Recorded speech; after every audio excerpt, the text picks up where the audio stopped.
Welcome to the PRsonal Podcast, the podcast where we get to meet the real person behind the professional.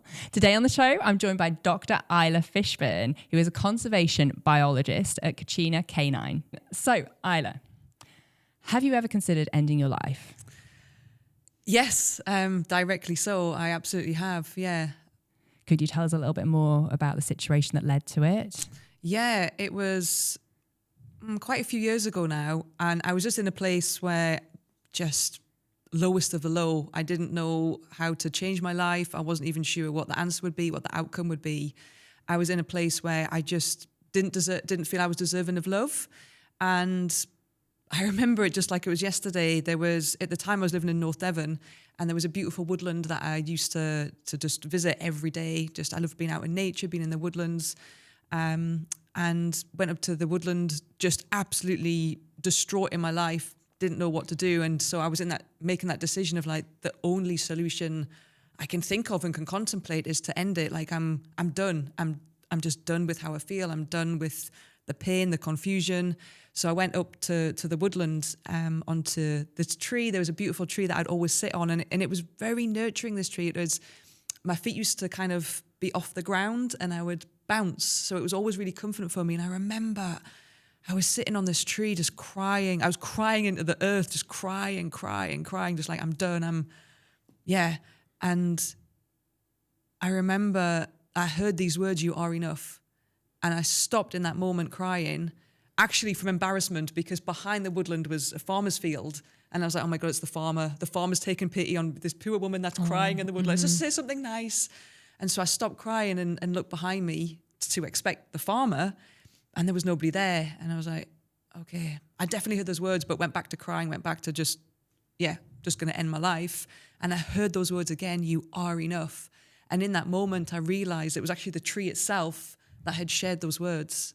Crazy. Yeah, amazing, like amazing. And were you a spiritual person before this? Yeah, so I suppose I am really fortunate and lucky in that way. I'm grateful that I always have that.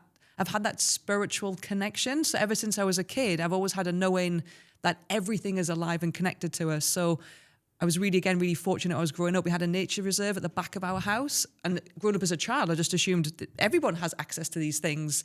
But in that moment, in those spaces, I would go down there on my own. I would speak to the stones. I would speak to the trees. I'd speak to the wildlife. Just hi sky, hi clouds, hi trees. I never heard anything back. But I just had this knowing as a child that I don't need to. I'm recognizing it as alive, and they're my friends and my family. So I've always had that spiritual practice. And also at that same time, I always had a wolf and a bear with me, assuming as a child that everyone could see this wolf and bear, because to me they were real life size. And every birthday and every Christmas, I would say to my family, when I was asked as a child, what would you like for birthday? What would you like for Christmas? You've been like really good. And I'm like, well, can I have my wolf and bear, but can they be small enough so they can fit inside my pocket? So they can come with me wherever I go and maybe not frighten anybody. Assuming, everybody had this wolf and bear and everyone could see them. And it was only as I became a little bit older in life, still a child, but I realized, okay, no one can see this wolf and bear. So then I felt they were special to me, and I was really lucky that I had them.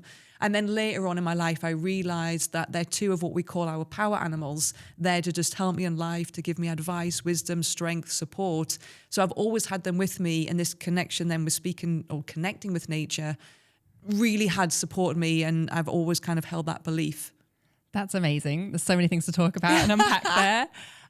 But back to, where the tree was talking to you, you're saying you are enough. Yeah. What happened next? So I was in this predicament of, I'm going to end my life. I can't. At the time, I was in an abusive marriage. I was quite away from my family. I also kind of had this belief of, you're married, you're committed. Like everyone in my family's never been divorced. I'm like, that's a commitment you've made. And I was just like, I can't see a way out. And I was just feeling more and more damaged, more and more bereft, more and more in pain. And I just like, this is the only way out, because I'm done. I'm done of my life always being like this, because it always had been. Even when I was growing up as a child, I was aware that there was certain family members that just didn't like me, and I didn't understand why as a child, because I'm like, I'm a child, I haven't done anything wrong. Why do you not like me? And I was like, there is something wrong with me. And so I then got this message from the tree, "You are enough." And there was something in that moment of the deep realization. And I suppose going all the way back to a child, like I know I'm connected to nature, but never hearing anything back. And I'm like, but now I have. In the time that I really, really needed it, I've heard something back, and it just sparked something within me. It just created this shift, this change that I was like, oh, I'm not ready to leave this life yet because there's something else for me to explore, and I don't know what it is, and I don't know what it's going to lead to. So there was that side, and there was also why I was also really bereft, as I had at the time a really beautiful wolf dog called Tunkasila. And she also saved my life because she was a dog that I would say, many people would say she's aggressive. I just say for those animals that are in those states, they struggle to cope with many, many situations. So she was a dog that just really struggled to cope in many situations, partly because being in an abusive marriage, she was also abused as well. And I just couldn't get out of it. Just I wasn't strong enough as a reality. Just I don't know how to get out of this situation. And my consideration was if I end my life, then her life will be ended as well. And it's not fair for me to basically decide her fate in that way. So I got these words from the tree, and with that, with the strength of I'm here for Tunkasila because I don't want her life to be ended. But if I'm not here, I don't know what's going to happen to her, and I don't know who else is going to understand her in the way that I understand her. So there was two really main happenings, huge happenings from the tree saying, come on, you are enough. You are enough. And how Tunkasila was in that you didn't see before until the tree told you. No, not at all. I mean, there was always that contemplation of what will happen to her. But I was so died at that point in my life. I was just so, I mean, when you're there, you don't care. You don't care like how my mum and dad going to feel if I kill myself, you just don't care because you think really, they'll be better off without you. Yeah, exactly. You just think, I'm such a waste of space. You really just don't care. But it really was that Tunkasila is like in my heart. And I was like, I don't know what's going to happen to her. I don't know. Is she going to, be destroyed as well? Is she going to end up somewhere where she just has more and more abuse? And I was like, actually, no, I can't do that to her. Okay, I understand. And what made you think it was the tree rather than the spirit that you couldn't see?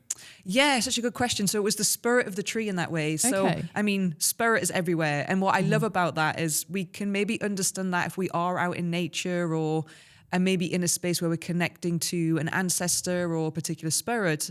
Maybe when we live in the city or out in the city, we're like, oh, but the spirit doesn't exist here. It exists in everything and everywhere. Right. So I guess when I sat in that space of who is saying those words, it was a confirmation, a felt confirmation, a knowing confirmation. It's a felt experience of, who's saying those words wasn't in that moment, wasn't my ancestors, wasn't the other trees, wasn't the farmer, wasn't a spiritual being that, again, we have support from spirit. It was the spirit of the tree that shared those words. Incredible. Yeah. And do you feel that growing up, perhaps you were just misunderstood? People didn't understand perhaps the spiritual powers that you had, or, maybe they looked at you differently because they couldn't understand why there was a bear and a wolf, or why you thought there was a bear and wolf with you? Yeah, I love, my parents are always so supportive. I mean, they really see me even now as like a creative child, really. So I've always been in that space of imagination, but they've always encouraged it. So it was never, don't be so stupid or you can't talk about these things. And I mean, certainly the hilarity of being in academia, that was very different. Of like, I kind of kept those two things very separate. So in my home life and private life was like my spiritual practice. But when I was in academia, it was the very analytical, evidence-based scientist. But as a child, I remember not really my mum and dad, but kind of saying to friends, saying to other family members, oh, should we go down our local nature reserve? We nicknamed the Sandhills. Should we go down the Sandhills and speak to the stones and the waters? And people are like, no, that's just weird. Nobody does that. So I kind of quickly realized that we don't talk about those things. Okay. Even though I still held on to them. But there was always just this knowing of, although I can't talk about it, I know it's real. I know it exists. So I suppose as I was growing up as an older child, into teenagers, into young adulthood, I was selective of where I talked about those spaces of being connected to spirit. No, interesting. And so interesting what you talked about spirituality and science. And quite often they're seen as, opposing factors. They can't be them both together. And I think there's a massive space for them to be both operating together. And maybe they are. Maybe you'll know more about that. They totally are. So this is what I love about science. Science is founded on the fundamentals of spirituality. Okay. It's almost like we're all spiritual beings. So it's nothing. this is what I love when we kind of step into these spiritual spaces of it feels special and unique, because it is special and unique because we all receive in different ways. We all have what's called our unique medicine. Okay. So how you receive is different to how I receive. Right. So it is special and unique, but everyone has it because we are all part of spirit and expressions of spirit. So the downside is that in our society, it's just not taught anymore. It's not encouraged anymore, which is why so many of us feel disconnected, why so many of us feel there is something else that we're constantly searching and seeking for, and it is that spiritual side of who we are. Yes. That we were when we're babies. And this Yes. is what I love around, like with babies and young children, they haven't lost that. So they will happily talk about it. Absolutely. They don't have labels, they don't have belief systems. And so what I love, which again blows my mind, is that we have a heart experience. So we have an intuitive mind, a sacred gift, which is the heart. So the rational mind is the brain, but we have the intuitive mind. The intuitive mind is turned on, is activated when a baby is developing as a fetus at 3 weeks old. So a 3 weeks old fetus is turned online at the intuitive mind of this felt sense of connection to all that they have been, to all of spirit, to all that they're connected to. The brain isn't turned on until the 3rd trimester. So we are having an intuitive experience before anything else in this existence. And just a question on that. Is that when you would say the soul enters the fetus at 3 weeks, or when does that happen? Yeah, it's such a, I actually don't know. It's very much because it's kind of like the mind wants to know. I am under the impression and suggestion of as soon as that cell kind of develops into the embryo, that's when the soul has to come in as well. Okay. So biologically speaking, an embryo is now starting to be made into a baby, and at the same time the soul comes in to then give that life force and that development as well. So the two are happening at the same time. Yeah. So it's even the soul is kind of sitting inside of that even before the heart starts to like be activated. Right. Okay. And then the soul is residing in that space of the seat of consciousness, as it's called. But for me, that's why spirituality and science should be connected and are connected. Yeah. But science was fundamentally founded on spirituality. Yeah. And that's why I love this. Science started off as questions of curiosity, of wonder, of like, wow, that's fascinating. How can we explore more? How can we learn more? And unfortunately, just like most things now in our society, it's become very competitive and judgmental and belief-based and evidence-based, but only based on what our belief system is. Oh, I believe that because I already have a belief system behind it, but I don't believe this that's happening here because I don't believe it. Whereas if we kind of step back into the fundamental nature of how science was created, which then is also connected to spirituality. Yeah. Oh, I find it fascinating. I love it. It's so interesting. Stories are at the heart of the PRsonal Podcast, and we're so grateful for everyone who comes on and shares them. Stories are also at the heart of a strong PR campaign. And at Harvey and Hugo, we believe that everyone's story deserves a chance to be heard. That's why we're on a mission to give you a voice amplified through the power of story. Our stories are shared in the form of press releases, social media, content marketing, videography, photography, animation, graphic design, and podcasting. Our stories aren't just heard, they're shared, watched, clicked, but most importantly, they are felt. It's this stirring of emotions that cuts through the noise to light fires within people and activate them towards your purpose. So one question for you. Are you ready to share your story? Harvey and Hugo, your voice amplified. Because as well as a conservation biologist, you're also a canine wellness, intuitive, shamanic practitioner. I'm reading this, and a channeler of animal consciousness. Yes. So, could you tell us a little bit about what that involves? Oh yeah, it's it always makes me smile. I love being social, but I'm not a social person. I don't go to many parties and things like that. But it's the typical, you're being invited to a Christmas party or a New Year's party or something, and you meet someone for the first time, and you always ask that question of, what is it that you do? And I'm like, oh, well, if I say I work with dogs and people, they're going to be like, oh, so you're a trainer then? I'm like, no, I'm not. Not that there's anything wrong with that. No. But so it's a kind of a blend of blending my spirituality and science together, my understanding of, as a conservation biologist, having a love of canines. And that came actually because when I was finishing up my PhD, I wanted to be a wolf conservation biologist. So I ended up with captive wolves for a few years, which was amazing. I mean, it was kind of like one of the best times of my life, but one of the worst times of my life, because it was also the time when I was contemplating suicide and I was in my abusive marriage. Tell us more about that later. I'd love to learn more about what the wolves taught you. I mean, so many lessons, which actually what our animal friends teach us anyway, so many lessons about how we should live our lives. But at that time, I finished off my PhD in conservation biology, wanted to be a wolf conservation biologist, working with captive wolves. And it really led me to, I suppose, again, being grateful for the knowledge that I had about animals. So I had an understanding about ecosystems, ecosystem services, how ecosystems support us, how we are an ecosystem, but then we are connected to an ecosystem as a whole. And so I kind of had an understanding of, I want to live with another animal out of a curiosity of what it's like to coexist with another animal. There was never an expectation of, I have bought you, I've chosen you, you are now in my life, you are now in my home, and I'm making all these rules. It was a reciprocity. Right. How do we exchange and coexist through this cooperation and communion, really? Yeah. And so that's how I considered everything in life, including my dog, as an ecosystem. And when I started then to work with captive wolves, I was meeting so many people that were interested in the wolves, and their love of wolves meant that they had a love of dogs, so would have a dog or a few dogs.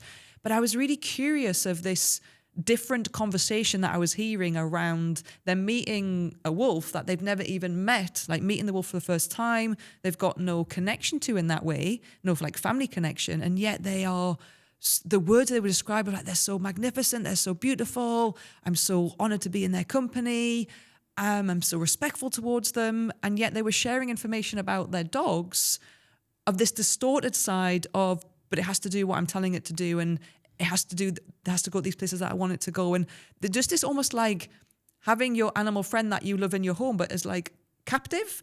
And I was really curious around that. So it really started to make me explore, how can I get people to understand that their dog is a living being soul that, yes, has an ecosystem, but is an individual. Yeah. So it has likes and dislikes and choices and preferences that are different to maybe another dog that lives in their home, or different to their neighbor's dog or another family member's dog. So really getting people to understand the individual nature and character of the animal friend, which then took me onto this spiritual journey that their dog is also a soul. So how do I get guardians to understand that their animal friend is in their life for actually a spiritual reason and a soul purpose reason beyond the animal that they are?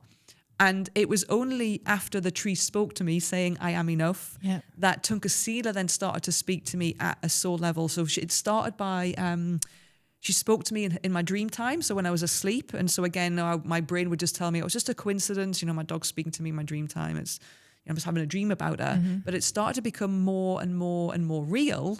And then as I started to take myself into these spaces of being connected with spirit by going into what's called non-ordinary reality or altered states of consciousness, I realized I was able to channel from her. And then I was curious to go, well, if I can channel from her, who else or what else can I channel from? So, I mean, I actually also channel from plants and trees and stars and higher beings, and which we can all do. But I largely channel from the consciousness of other animals that other animal guardians have as well, for soul wisdom, teaching, medicine as I call it. But also an animal guardian is curious how the animal friend may be, or what they would like in life, or how they're feeling. Are they in pain, or maybe if it's end of life situations, or anything really. So we can channel the consciousness of our animal friends to really hear what they have from a place of soul. Because what I love so much about that is they live very much in their animal body, and we are also animal. And so that's where we should be living from, which takes me back to when I was contemplating suicide. I was completely up in my head. I wasn't listening to my animal body. I wasn't in my intuitive mind, which is where we start off as babies and even before we're babies. And our animal friends don't live from that space of the mind that tells them, I'm a really bad person, or I'm really wrong. Or I always say, you know, a Labrador isn't walking the streets going, oh, I wish I was a collie and I wish my eyes were blue rather than brown. They're like, wow, this is who I am right now. And I'm fully embodying that, and I'm loving that. And look at all the joy within inside of me because of who I am. And that's kind of where they ask us to live from. And it's the most magical place when we meet them in those spaces where we do live from that place ourselves. That's incredible. And you said that everyone can do this, everyone can channel, but not everyone seems to be doing it. And, you know, certainly I wouldn't know how to do it. Surely you have a special gift. No, actually, it is a gift. I mean, the thing is, I see it as a gift, but I see it as medicine.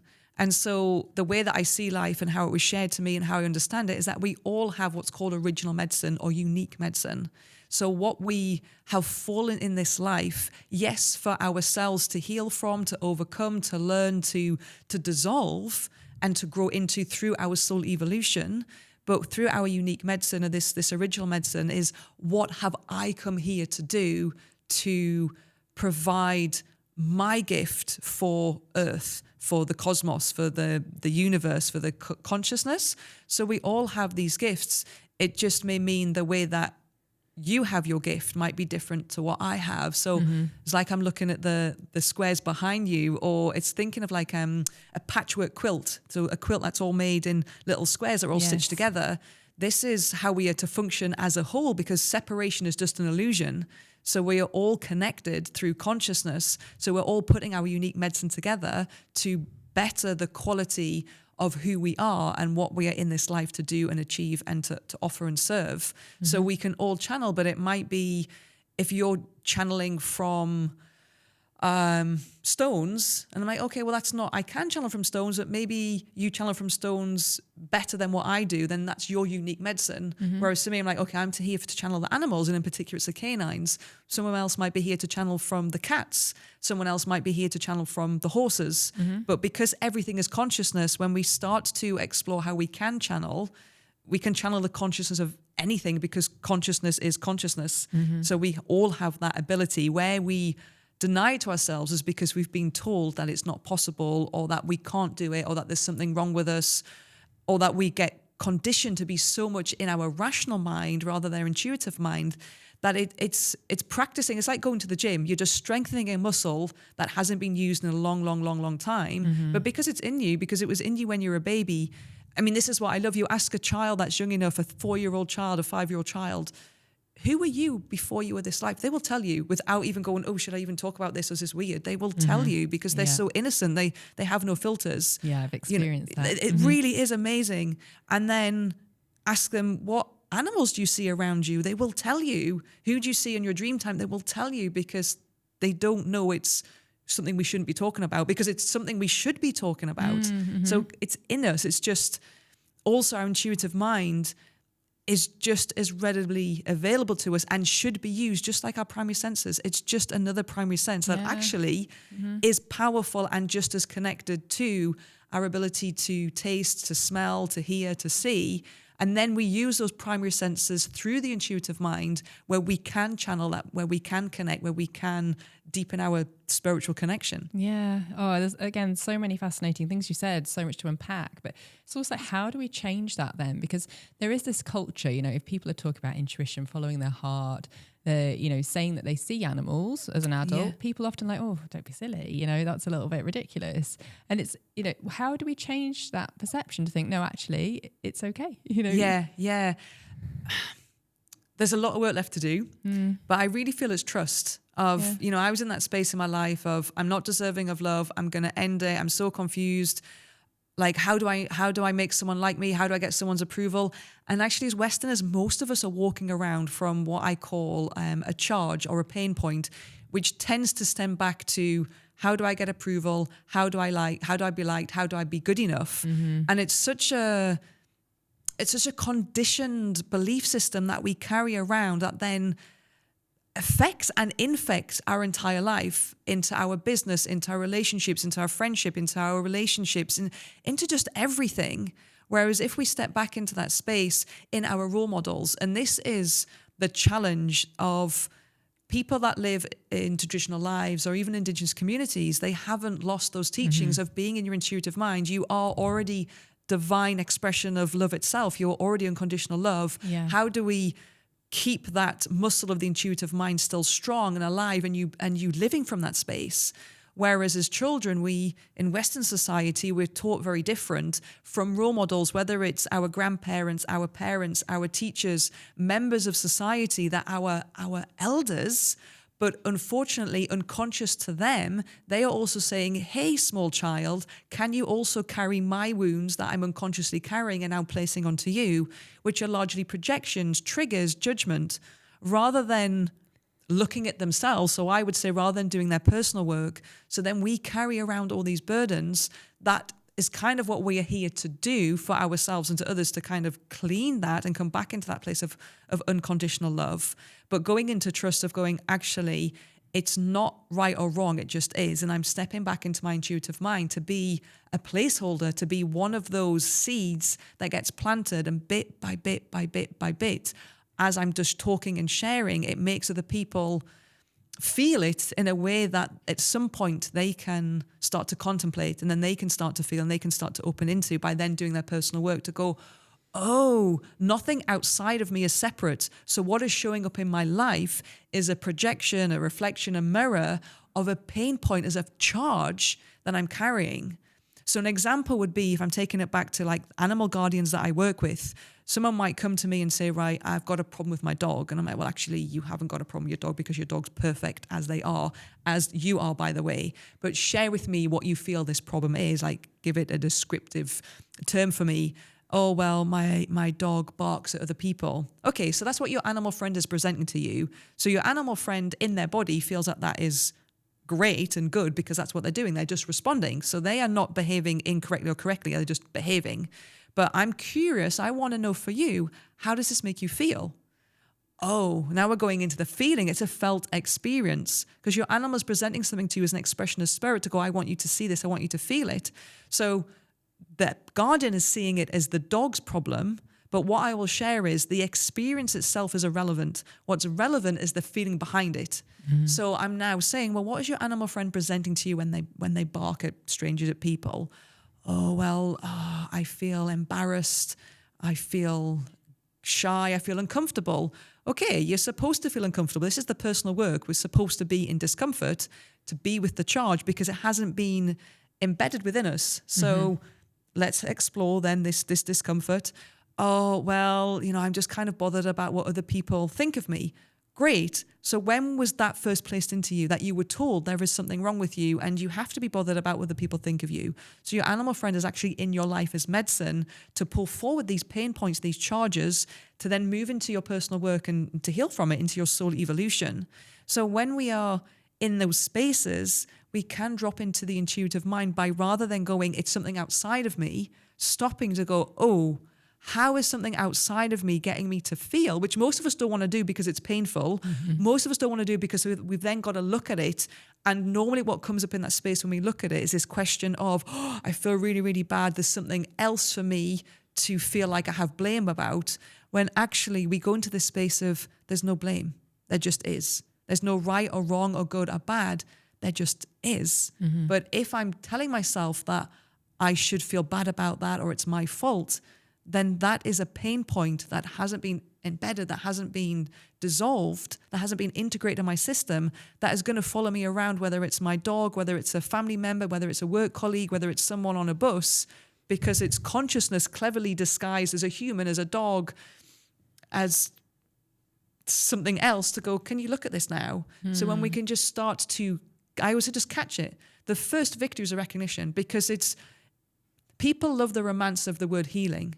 But the word healing, which is why I call it medicine instead, because the word healing is a word, which then again, people will have their own belief system attached to it. What healing means for me might mean different for you. But for most people, because again, we're in a society where we watch videos, we watch movies, we see adverts, we hear things on radio, you've got a headache, take this tablet, got a sore knee, rub this cream on, I'll be taken away immediately.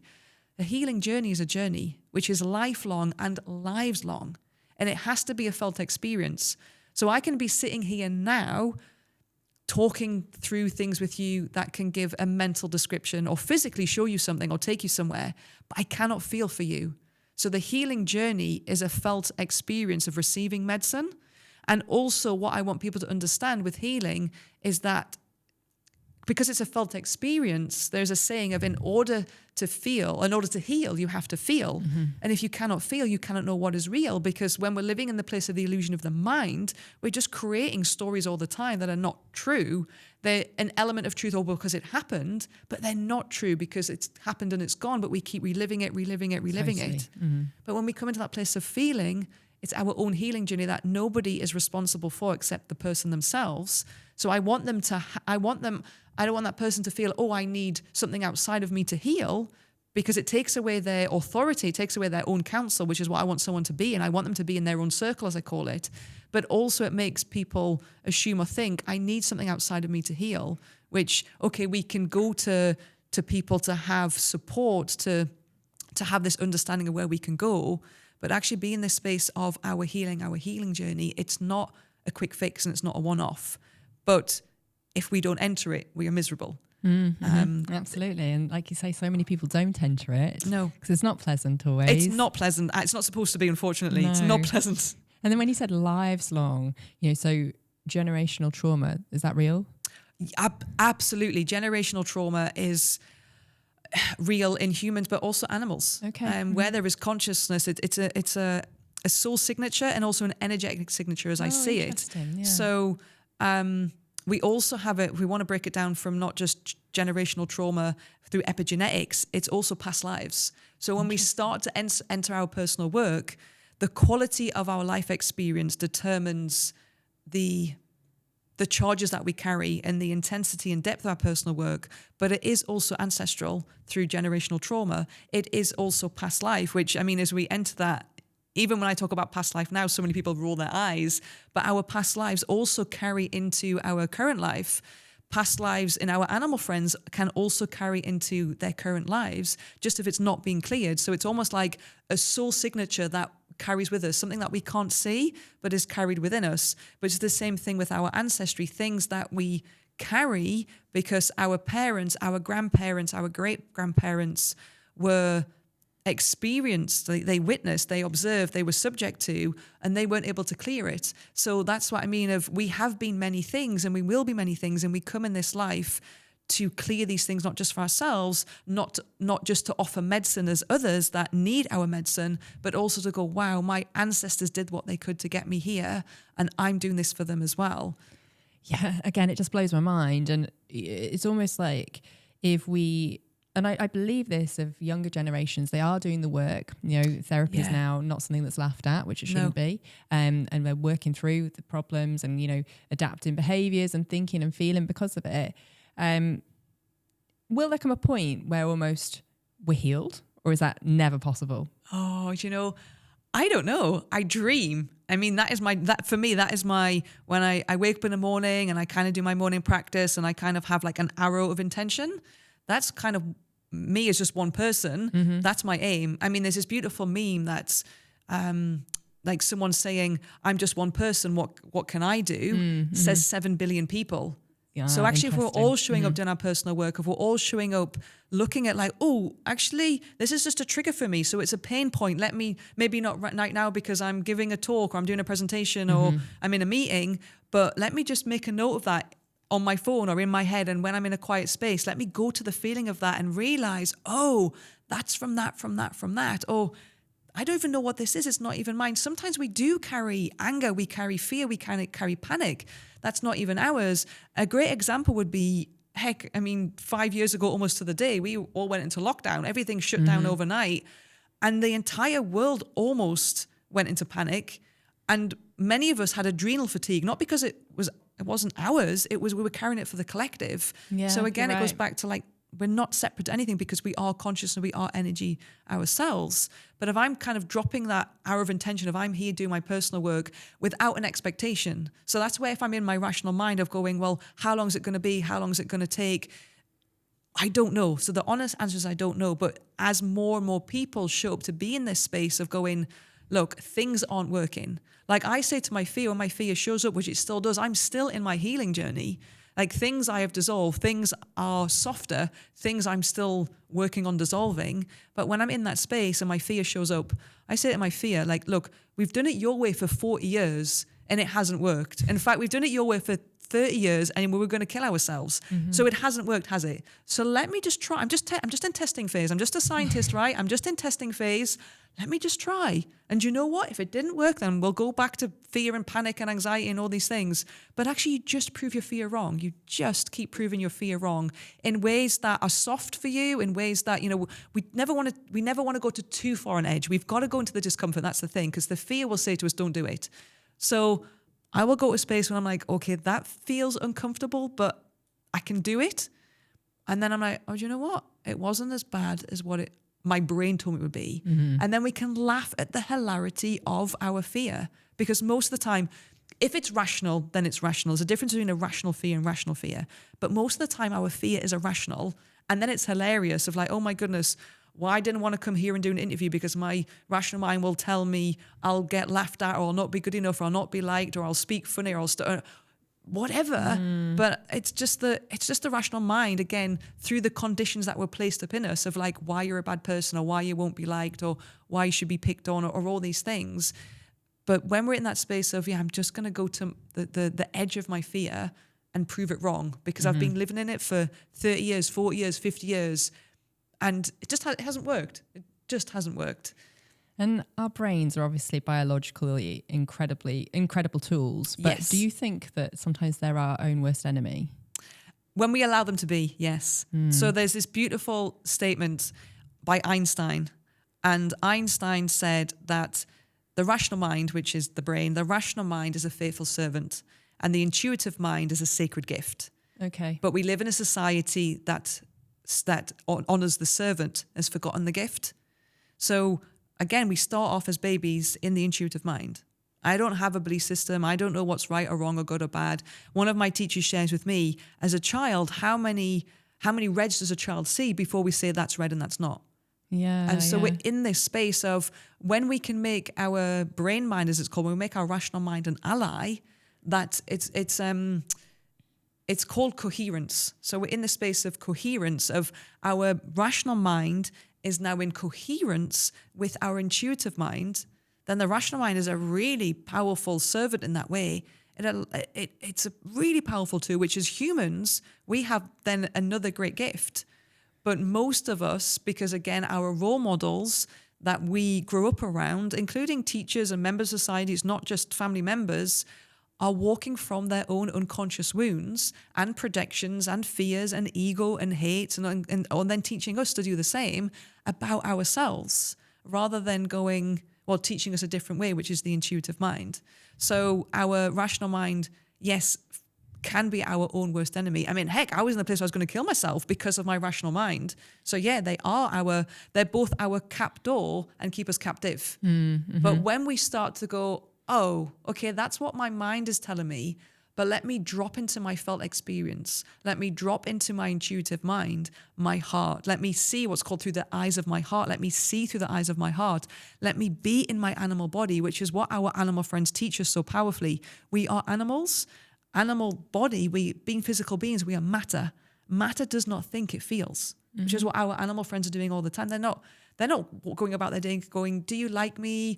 Do you like my body? They are it. They are embodied in who they are, loving themselves fully and totally by being in their body. But when we can entrain, so this coherent state is entraining, we're entraining our rational mind to be in coherence with our intuitive mind, then our rational mind becomes an ally, and that's what it becomes. It's making our rational mind an ally rather than an enemy of our own self-destruction. I mean, this is why mental health is so rife right now, and in such young children. Yes, such young children. Worrying. It's really worrying. And so what's the answer? How can we operate more intuitively?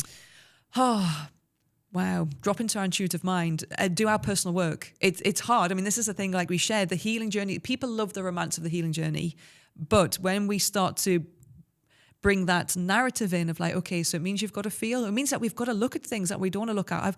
I've got to go back to what happened to my childhood. I've got to go back to when I committed suicide. I've got to go back to that abusive marriage. I've got to go back to these things to feel them in my body, to feel them in my heart, to feel them in my mind, to feel them in my soul.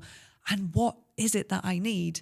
Which is then is varied for each and every individual, depending on where we are at in our stability, how robust we are actually in our ecosystem, the support that we have in our family relationships, the support that we have in our community, the support that we have wider than that, and then going to the support that we have through our spiritual practice of our ancestors and spirit itself. Like, we all have power animals, we all have spirit guides, we all have spirit helpers, we all have spirit allies. Everything that's shown up in our life is an expression of spirit going, actually, we're asking you to see these things now. But it is the personal work, which is what most people don't want to do. And I have to say, in some practices that I've seen where there are people that are already doing spiritual practice, spiritual offerings, that are doing holistic therapies, I'm aware that some are not doing their own personal work. And that's really hard, because we have to discern, actually, is that then person that is good and is offering these therapies or practices, but they're not doing their own personal work. Like, we've all got to own it and we've all got to claim it, but it's finding then what works for each individual. But what I will say with that, so last year I do a particular longer ceremony every summer with my own group.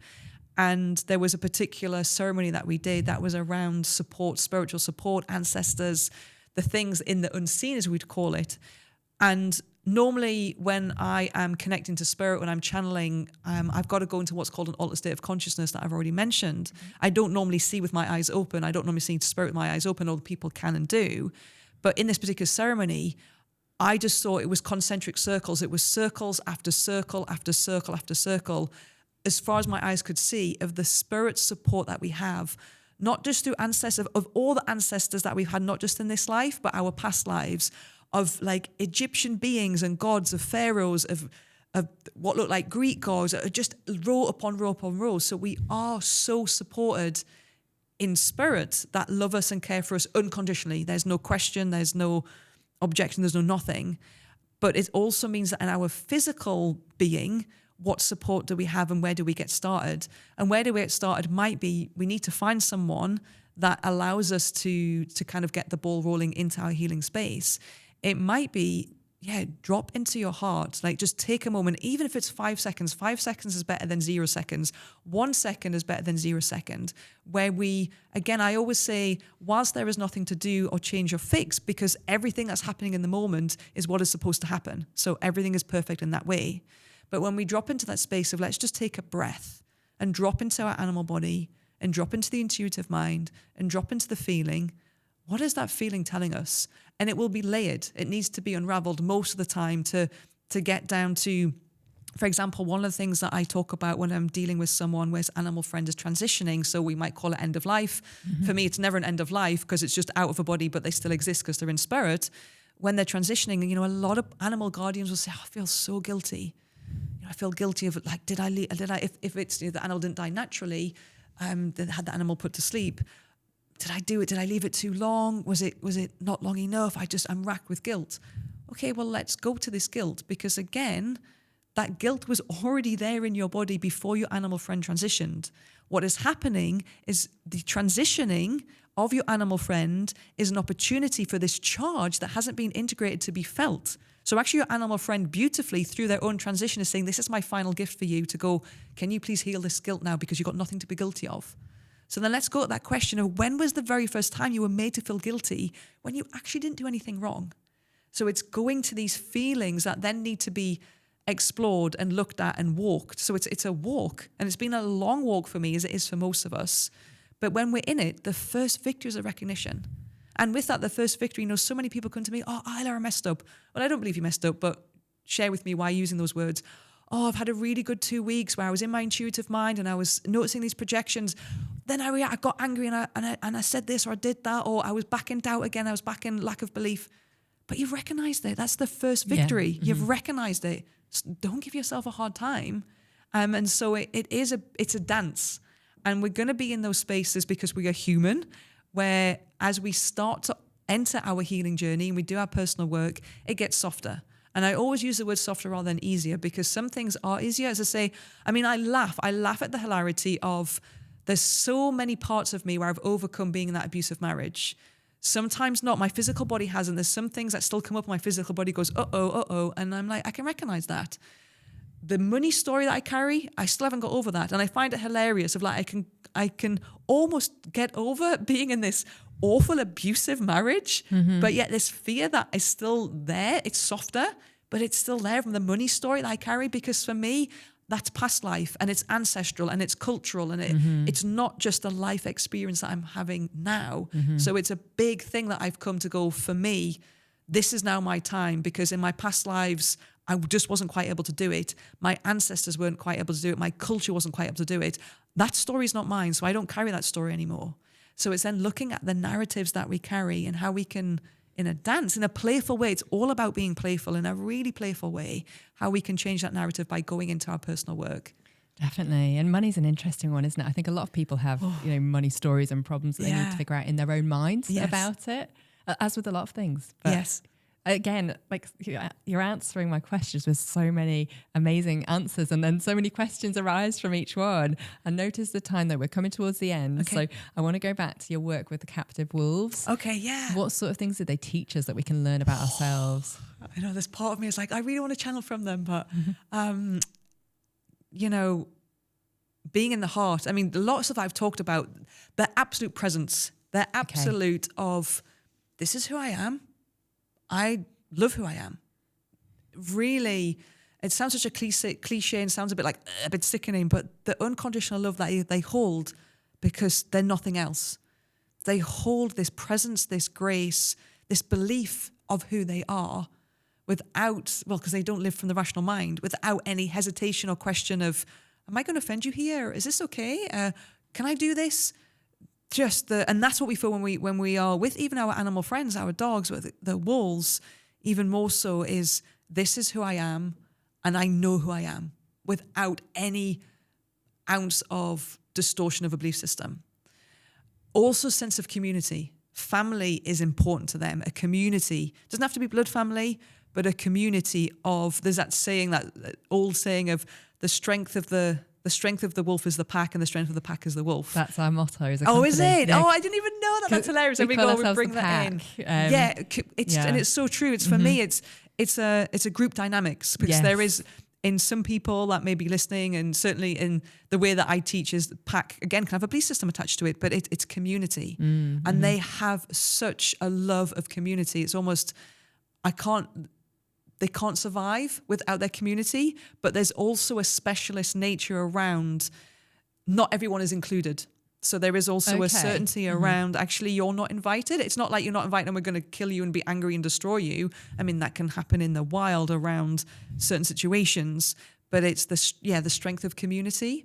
Okay. And also what they teach you is, just the love, the unconditional love for yourself. I mean, I could go on and on and on with the teachings, but I feel the biggest one is, presence, being solid in their body, which is what we're supposed to be, solid in our animal body, because we're animals. Our animal body has an intelligence of its own, which again, when we were babies, connected to the intuitive mind, that's where we live from. We just knew, we had a knowing in our animal body, and being so heart present. I mean, what's beautiful about canines is canines have the biggest heart to body mass ratio. So their heart is the biggest in terms of their body mass to any other animal. That. Yeah. So lovely. So they're such heart beings, and they really do come into our space as canines, whether it's in domestic form or wild form, to be like, can you just be in your heart, and can you just love yourself as you are, because you're already perfect, just like the wolf is. Yeah, that's lovely to know. But going back to what you said about wolves, they can be vicious. They can kill other wolves. They can, how does that work then, if you're saying that they operate from a place of love? So they have what we call functional characters, which is what our dogs have as well. Dogs have, as social group animals, they have functional characters. So a functional character, think about like a community, think about a business where someone that maybe has set up the business and is the owner, is the creator, then that's their skill, that's their medicine, that's what they've done. So you don't necessarily need 2 or 3 people doing the same thing. Then you might have someone that's going to be the secretary, answer the phones. If you're a small business, you might just need one of them doing that. You don't need 3 or 4. Like, kind of their job becomes defunct. So in terms of the functional characters, you do need, in some communities and in some wolf social groups, more than one functional character. But some of those functional characters, you just need one. So what can happen is, and this will happen naturally in the wild, where maybe a litter's been born, and that might be a litter of 8, there is, again, like a knowing that litter of 8, some will remain in that community as a family, and some will be asked to disperse when they hit sexual maturity because they're supposed to set up their own community elsewhere, which is why then you can have a mixing of groups in a particular way. So normally where that rivalry happens, where there can be that aggression and the killing, can often be around protection of litter mates. So if there are cubs around and they're protecting, that's when that can happen. If you've got a wolf that might be sick, so they've got a disease, or if there is like hunger, starvation, a crossing of territories. So I know we kind of may see it in wildlife documentaries. We see it in films that gives me twitchy eye. I'm like, this is so unrealistic. Okay. They're actually really quite peaceful. They're peaceful animals. You know, there are stories that I've read way back where a hunter has killed, gone to kill a wolf, and he set a trap, and the wolf has fallen into the trap, and they go down into that trap, and they cut with a knife the Achilles tendon, so the wolf can't run, can't move, and all the while the wolf has just buried its head into the pit. They're actually they're a peaceful animal, even when they're really provoked, except in situations of desperation. And so again, they really teach us a lot about how to be peaceful and how to be in conflict around responding and negotiation rather than rage, rather than reactivity.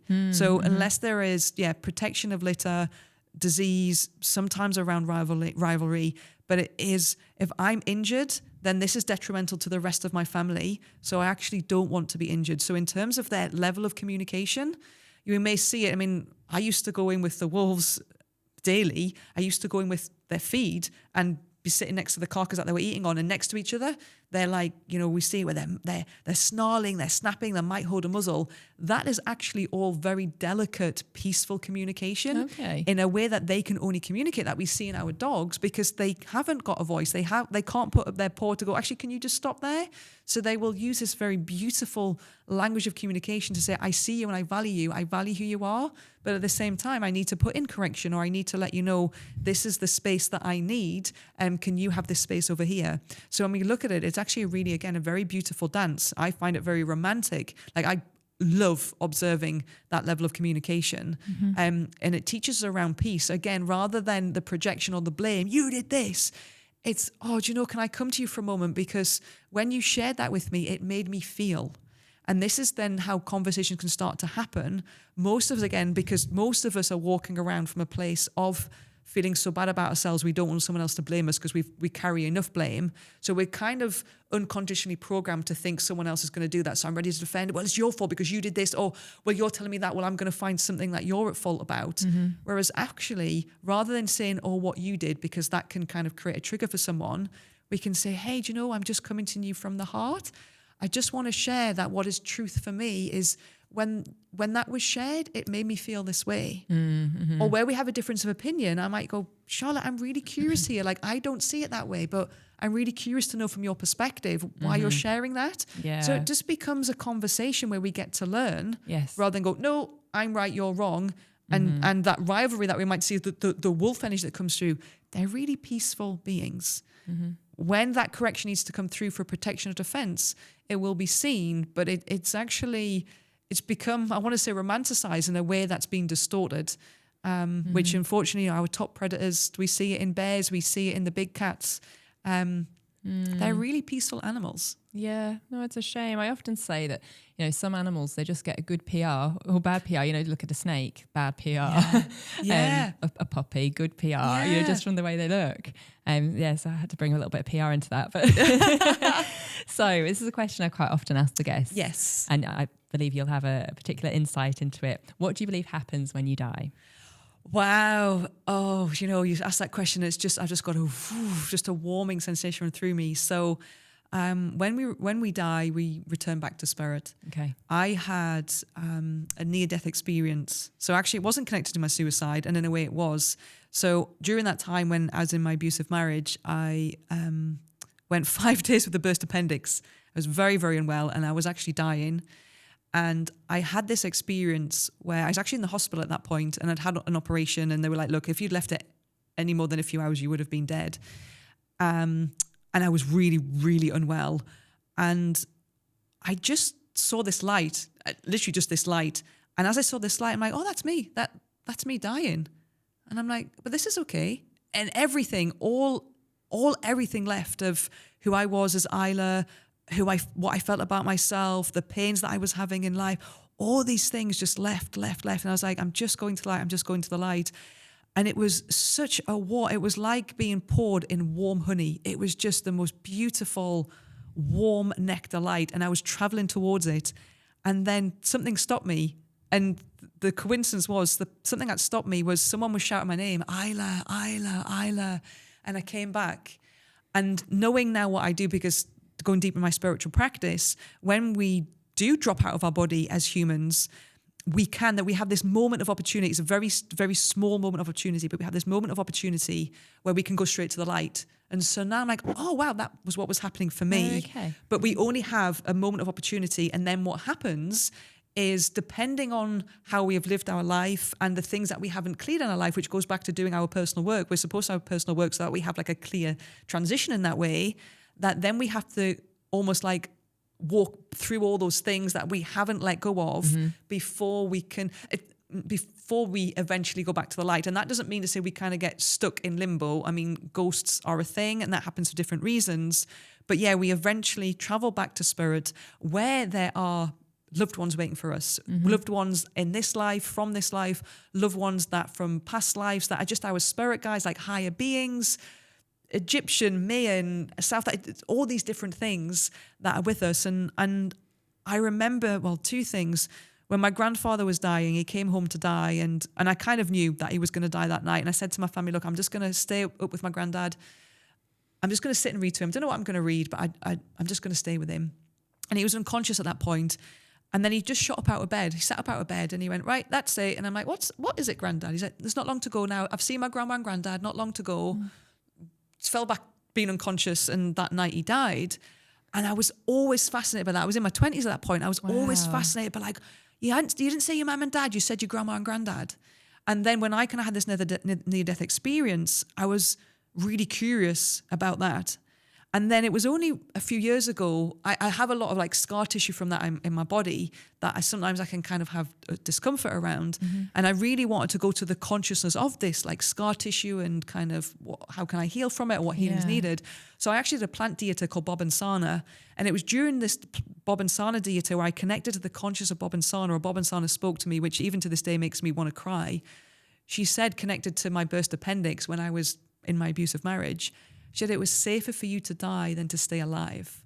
So that's how clever our bodies are. And this is why disease begins as spiritual.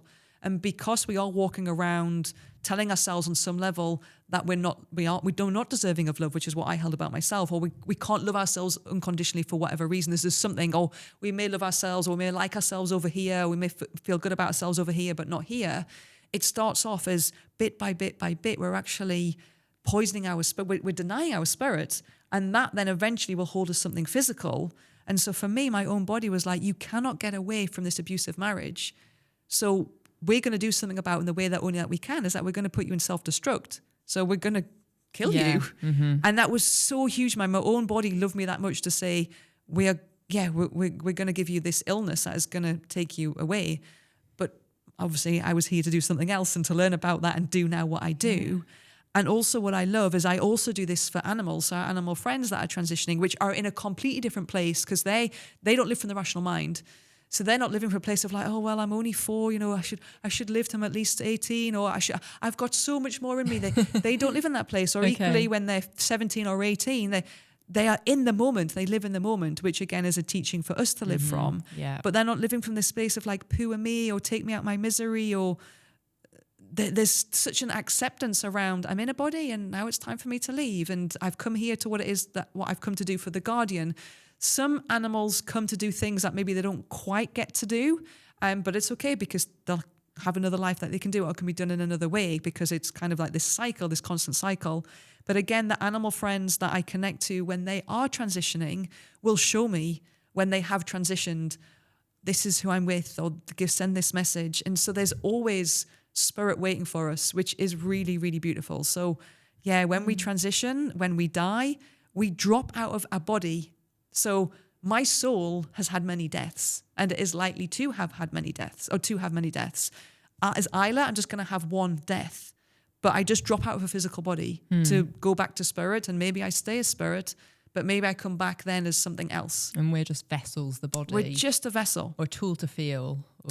A tool for spirit to have a physical experience. Okay, right. Spirit can't touch the microphone. It can't. So it comes to have this physical experience at the same time to offer the medicine that we carry, but also know that in our soul span, so this is the beauty, our soul span is infinite, which is why as a human, I might say, oh, you know, it's too late for me, or maybe I'm now 80 years old and there's something that I really want to do, oh, but it's too late.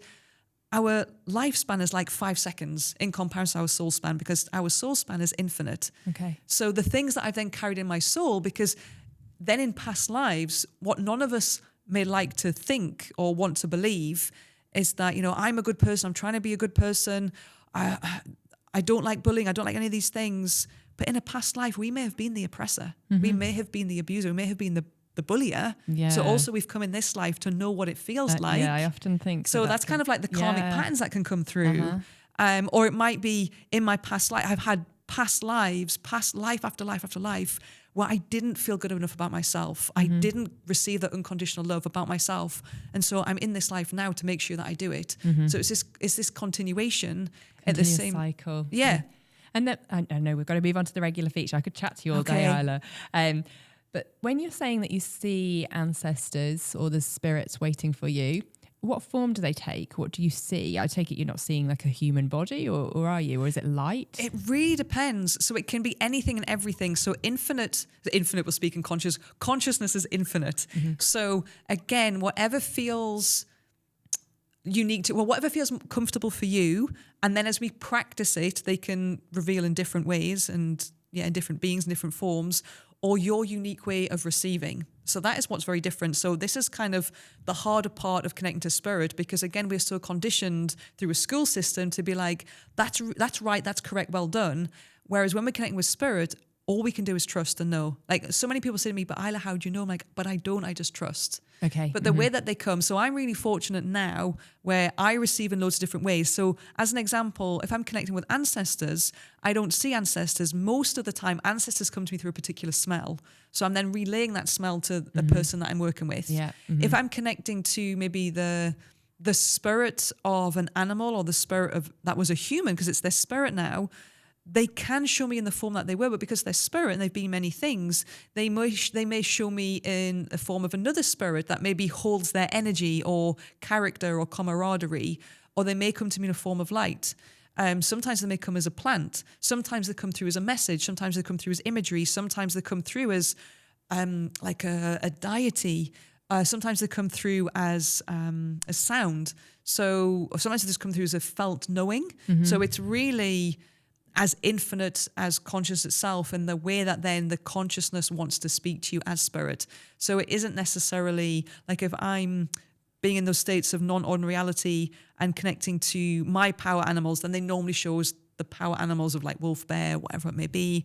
My spirit guides tend to show themselves as spirit guides, that some are human form, some are very like high dimensional, intergalactic, very unusual beings that for some people might be like, okay, that's too uncomfortable for me, it's going to freak me out. And so spirit knows that's going to freak you out, so I'm not going to show ourselves to you in that way. As we get more practice, they may. But if I'm then doing it for somebody else, then I'm just being shown maybe as a way to kind of interpret them. So it's kind of a form of interpretation. Unless, I mean, sometimes, like I don't really work with the archangels, but sometimes I might be working with someone where they have a close connection to the archangels. And I'm like, do you know, Archangel Michael is here, or I'm seeing something that is sharing itself to me as Archangel Michael. So it really is a space of trusting and again, just practicing. But through that practice, it really makes us go, okay, this is my spirit team. We all have a spirit team, which is infinite. And we have, you know, as hilarious as we want to make it, we can, like, I've got a spirit team that may help me be motivated to do housework. I've got a spirit team that may help me be motivated to go for a run. But on deeper levels, I've got a spirit team that's going to help me with my healing journey. I've got a spirit team that's going to help me with doing transitions. I've got a spirit team that's going to help me go into a ceremony. So we have a whole, it's infinite, the team that we have, but they will show themselves in different ways and in different forms. Amazing. Again, I think someone needs to communicate to my spirit team that helps with housework, firstly. And then, yeah, me too. secondly, the different forms they take, because I had an apparition, saw an apparition, and I don't know what the correct terminology is, but when I was really young, but it didn't fit the form of a ghost. It was more alien. Yes, not in the traditional little green man, but just like shapes and stuff. They weren't how you'd expect them to appear. But, you know, again, your brain's conditioned to think, well, that can't be a ghost. It can't be that because of this.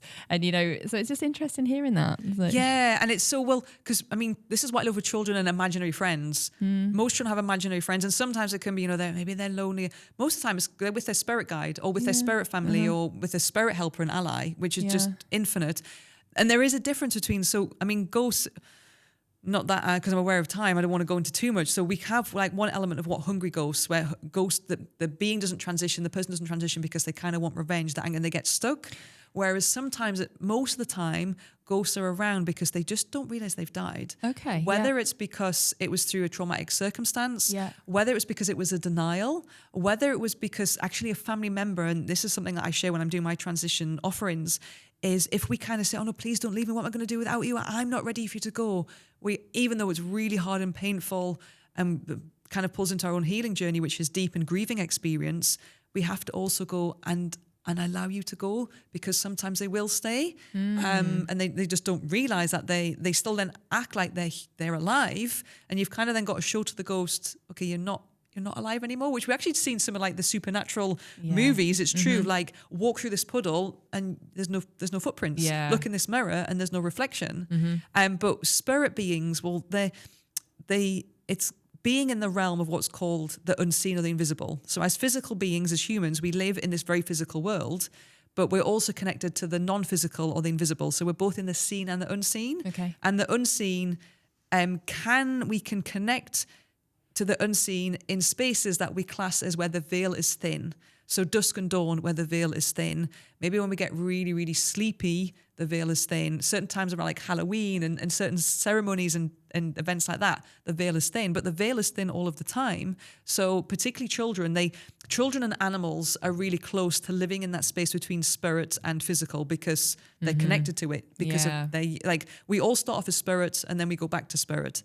But in that situation where you shared about being a child and seeing these like higher beings, like aliens exist, intergalactic beings exist, and the higher beings are spirit beings that potentially could be connected to what's called our soul family. So we have our blood family that are our ancestors, both in this life and past lives, but we have our soul family that are connected to our spirit family, which maybe as a young child, they're like, yeah, we're just coming to check in on you. It's fascinating. I mean, I just love it, because then it spans then into the beings, the humans that come into our physical life, even our animal friends, again, our rational mind can tell us, well, they're a dog I chose as a puppy, or I went to a rescue center, I've chosen. They are still expressions of spirit, cleverly disguised as human beings or animals that have come still as to offer medicine to us for our own healing and support, because they are our ancestors and our spirit guides. So what I love kind of sharing to people is, see your animal friend in this life, but also when they transition, which for me is amazing. When an animal friend transitions, they're a spirit guide and ancestor. So they're still supporting us and helping us and advising us. Oh, I love that. And as someone who's named their business after their dogs and they've passed on now or transitioned, it's nice to know that they're still here. Their consciousness is still there. It can't ever go away.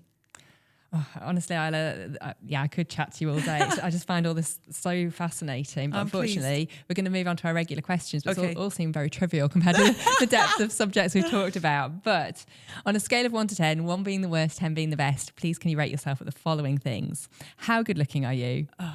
5. How funny are you? 8. How good at cooking are you? 9. Awesome. How good at singing are you? If I'm my intuitive mind, I'm going to say 7. If I'm not my intuitive mind, 2. Okay. Do you drink alcohol? No. No. We'll leave that one out then. Do you have fur babies? Of course. Currently? Yeah. So do you have any children? No. No? Okay. So how good are you at parenting your fur babies? Oh. You have to say you're amazing based on I what you do. because I connect to them. But there's always learning. So I'm going to say 8. Okay. How good a friend are you? 9. Okay. How intelligent are you? 8. Okay. Kindness? 9. Awesome. And how good at sex are you? Oh, yeah. 2. Brilliant. Thank you so much for your answers. Oh, thank you for having me. It's been brilliant. It's been amazing.